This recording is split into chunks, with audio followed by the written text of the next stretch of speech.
free agency hindsight, would you rather have, and let's look at this right out of the gates. Yeah. The Eagles signing Joe Flacco to a 1-year deal, $3.5 million, fully guaranteed. He can make another $4 million in incentives. Shows how much he loves football. This is a guy who was the highest paid player in football 2 different times. Still at it, still going, taking what he can get. Would you rather have him for 1 year and 3.5 or Mitchell Trubisky for 1 year and 2.5, Chris? It's a tight one because Joe Flacco is a really good backup to have.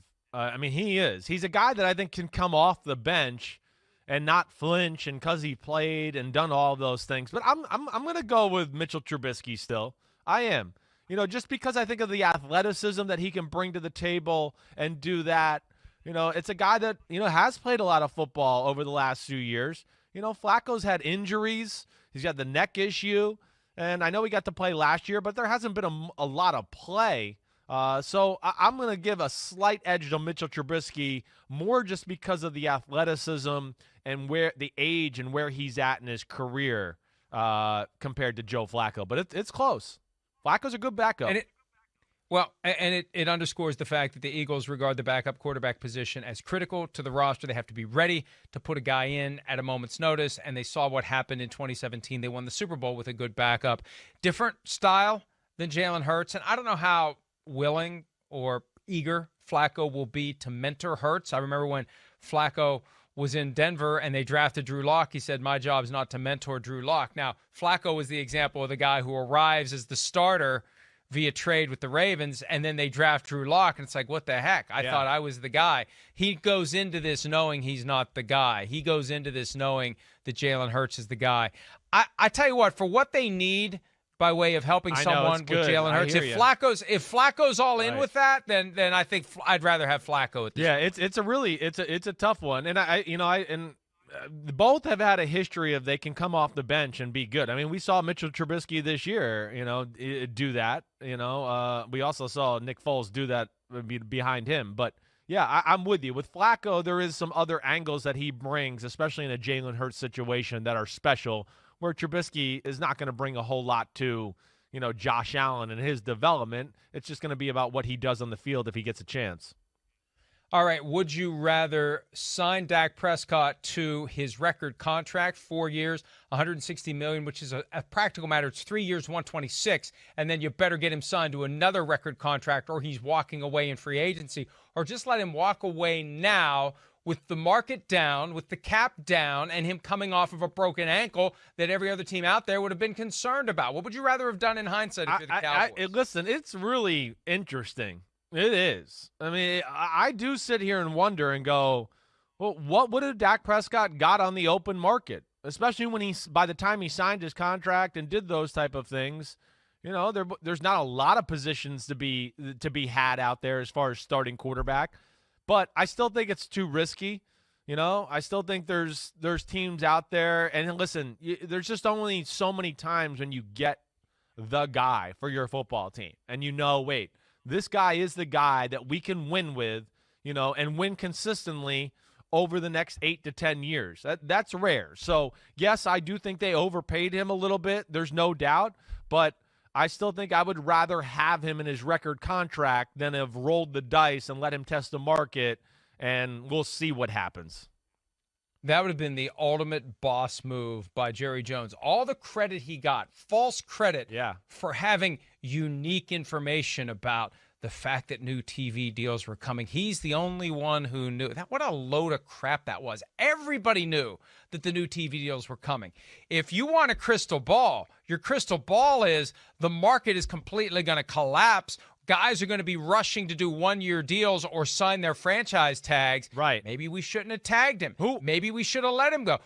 Who was going to give him $42 million a year on a 3-year deal with $95 million of it fully guaranteed, sight unseen with a broken ankle? No one. That's where, again, we didn't know. We're just seeing these questions here. All right, but let's just go through this little exercise real quick. Who are the teams out there that would have legitimately be interested? I mean, just right off the top of my head, I just sit there. Washington, right? They have done it. Probably Would you have done it? I don't know, but that probably scared the hell out of the Cowboys a little bit to go, wait, Washington needs a quarterback, and they're kind of good. Like, that could be thrown right back in our face. So maybe that's the reason. You know, we know that the Patriots, of course, had the money and the need at the time. You know, the 49ers, I don't know if they would have done it or not, but we've heard enough rumors Bears. there. The Bears, certainly, right? The Indianapolis Colts, maybe before the Carson Wentz thing went down. That's a possibility. So maybe they evaluated that a little bit and said, whoa, some of these teams have a real need and money, and that's where you got to pay it. And I think that's why I come back to, you know, it's okay. Yeah, you overpaid a little bit, but still, you got your guy. I think the real risk for the Cowboys would have been that even though they would have had the best financial offer, Prescott may have said, I'm sick of it. I'm leaving to make a point. Right. And that's where you have to call his bluff on. He's always acted like it's no big deal to be the Cowboys quarterback, no big deal. Make a bunch of money off the field, no big deal. Set myself up for a broadcasting career, making $20 million a year like Romo, no big deal. I don't think he would have left. Yeah, I would have loved to have seen the all-in move from the Cowboys, especially because it's not my money and it's not my team. I would have loved to have seen what would have happened if they'd have said, we're not going to tag you. This is our offer.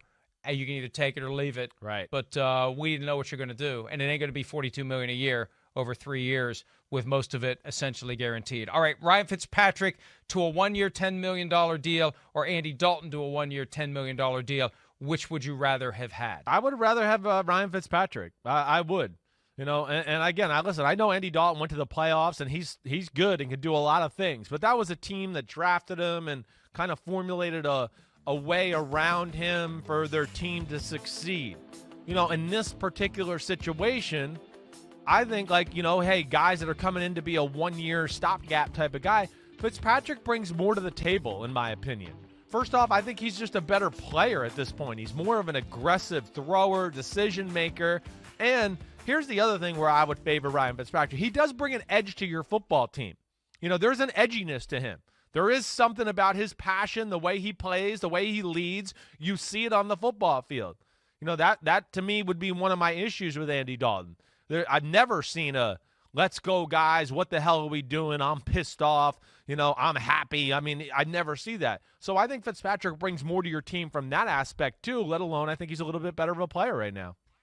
My big concern with Fitzpatrick is there's always something that goes off the rails, and it's always spectacular, which is great for entertainment purposes. But, yeah, the Fitzmagic, Fitztragic toggle switch, when you're all in with him, it falls apart, and then you expect nothing from him, and he amazes you. And it's good entertainment. I just don't know if it's the kind of good, consistent football you're looking for. I think Dalton is getting a raw deal. He took a team to the playoffs 5 straight years to start his career. And, you know, if you're not a star, and if you're not, it's like the ultimate pass-fail. You're either a star or you're crap in the eyes of so many fans. Yeah, you can still be pretty good and not be a star. No doubt. No doubt. There's a certain, and I know there's a certain irony in that comment, given the things I've said about Kirk Cousins over the years. All right. Would you have rather franchise tagged Allen Robinson at $17.98 million or let him test the market? Did I skip one? All right, let me go back to one then. All right, fine. That's all right. Well, let's do this one first since we're already there, and then we can circle back around. Would you have rather tagged Allen Robinson or let him hit the market? Ooh. I mean, looking at it in hindsight, I'd rather him tested the market, I think. I just looking at it. Now, I'm a little conflicted here, and again, I'm trying to figure this out on the fly as we go. You know, one, there's the argument of like, you know, we don't have a guy like this, and Allen Robinson's a legit number 1 receiver. He's a difference maker. I mean, he's had a lot of good years with some really crappy offenses and quarterback play. We know that. You know, and he is one of those guys that even when he's covered, he's not covered. You can throw him the ball, and it's not 50-50, it's 70-30. So I'm really torn with this one. But I think, like, with where you see the market at for the position, I don't know. I'm going to change my mind. I'm going to say, no, you know what? You tag him. You don't let a guy that maybe the best player on your offense out the door and have to bid with somebody, even though that maybe they would have got him for less. I don't know. You just don't let that happen. So I'm going to go franchise tagging him was the right thing to do. If their motivation was tag and trade, they shouldn't have done it because they're going to have a hell of a time trading him with $17.9 That's very true, right? Given the rest of the market. Right. If you really want to keep him, if you really do want to keep him and you really value him, I know. I still it's a tough one. Yeah, it's again. We know the I market think, now too. I think that's changed. You know, right. it's harder to say it now, or easier to say that now than it was, 10 days ago or 2 weeks ago. And you always do run the risk that he's going to leave just out of spite. He's going to say, I'm not going to come back there. You had your chance, and I'll take less somewhere else just because you had your chance, and I'm going to stick it to you now that I have the opportunity. Trent Williams, $60.8 million for 3 years, or Joe Thuney, $48 million for 3 years. And we're talking about the real years of the contract. Yeah, that's right. You hear the big numbers on the back end. It's the real money. 60.8 for Trent Williams, 48 for Joe Thuney. Which would you rather have? Ooh, I'm going to take Trent Williams. I am. You've heard me gushing about. I like Joe Thuney a lot. I really do. I mean, he's a really damn good guard. Trent Williams to me is generational left tackle. That there's a difference there. You could, Joe Thuney, is real good in a lot of areas, but I could sit here with Trent Williams and go, no, he's the best pass protecting left tackle in football. And I don't think a lot of people are going to argue. They're going to go, well, what about Bakhtiari and that? But it's okay. It's going to be like him and maybe a Laramie Tunzel in that conversation. And then I can go, well, no, he's the best run blocking left tackle in football too. And that to me is what sets him apart from others. Like Thuney, you could say he's top in one area, but not towards the top in another area. Trent Williams just has no flaws to his game. He's special, so I would rather do that. My answer is very simple, and this gets back to the admonition that I have as it relates to free agency generally. If a guy changes teams on the open market, there's a reason for that. And Bill Belichick was willing to let Joe Thuney go, just like he was willing to let Trent Brown go a couple of years ago. Trent Williams stayed with his team. Yeah. That money's coming from a team that knows him, even though he wasn't with the 49ers for more than a year. He was with Shanahan before that in Washington. He knows what he's getting. He values the guy. The Chiefs' move was more of a, we got to do something. We got rid of Eric Fisher. We got rid of Mitchell Schwartz. We got to do something. It can't be that meme of Patrick Mahomes with no one else around him and 11 defenders. We got to do something.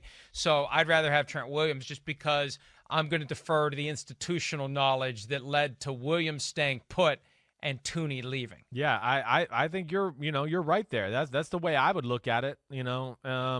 There's something there. The Patriots also were they're in a position where their O-line's in a pretty damn good spot too. So I think they're happy with that. But I don't think I could sit here with Joe Thuney and go, he's top 2 or 3 at anything, right? He's really good in all areas, but I wouldn't say, oh, he's one of the 3 best run blocking guards in football, or oh, he's one of the 3 best pass blocking. He's had years where he's been top 3 maybe in one of those. But like Trent Williams is a guy, like, it's been every year of his career. You go, he's the best. He is the best. Is the top of the line in everything he does. So that's the difference to me. Hi, I'm Mike Tirico, and thanks for watching. Make sure to hit subscribe for the latest news and highlights from NBC Sports.